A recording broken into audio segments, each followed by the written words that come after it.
मित्रों पिछले कुछ दिनों से व्हाट्सएप पर कर्ज को लेकर कई सारे मैसेज आते हैं। तो हम सभी से बताना चाहेंगे कि देखिए, कर्ज किसी के पास हो जाता है, यानी बहुत लोग कर्ज से परेशान होते हैं और कर्ज मुक्ति की कोई राह उनको नहीं दिखाई पड़ती। और सबसे ज़्यादा परेशानी तब उनको हो जाती है जैसे उनका कर्ज बढ़ते बढ़ते ब्याज औसत से लेकर काफ़ी कर्ज हो जाता है। छोटे कर्ज लेते हैं और धीरे धीरे कुछ वर्षों में वो बहुत बड़ा हो जाता है और उसके लिए उनको कोई राह नहीं दिखती है कि ये कर्ज उनका कैसे मिटेगा।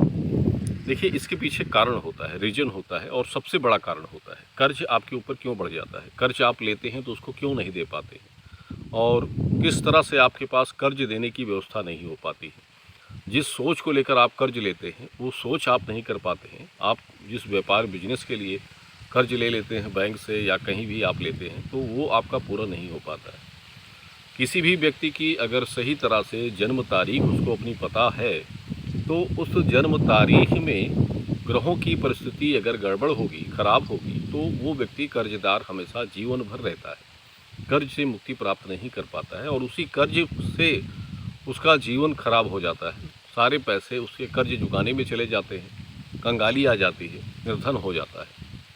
और कुंडली में सबसे बड़े मारक ग्रह कर्ज के लिए मंगल और राहु होते हैं। अगर इनकी युक्ति साथ में आपके द्वादश भाव, छठम भाव, अष्टम या अन्य किसी में इनकी बुरी दृष्टि या राहु केतु युक्ति में साथ में बन जाएं, गुरु चंडाल योग में बन जाते हैं, तब वो व्यक्ति कर्जदार हो जाता है।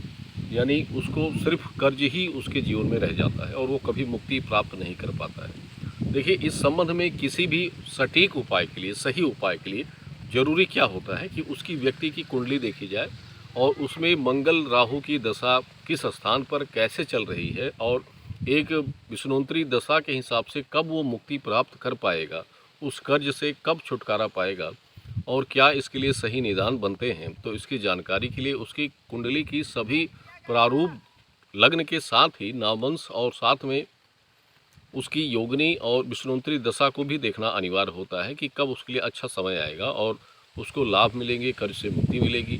ये सभी चीज़ें उसी के हिसाब से देखी जाती हैं, क्योंकि ऐसे किसी भी के प्रश्न के उत्तर को देना और कुछ भी उपाय बताना सही नहीं होगा। उपाय करेंगे उसमें कुछ समय लगता है और वो करने के बाद भी आपको कुछ लाभ नहीं मिला तो फिर उपाय भी निरर्थक हो जाते हैं।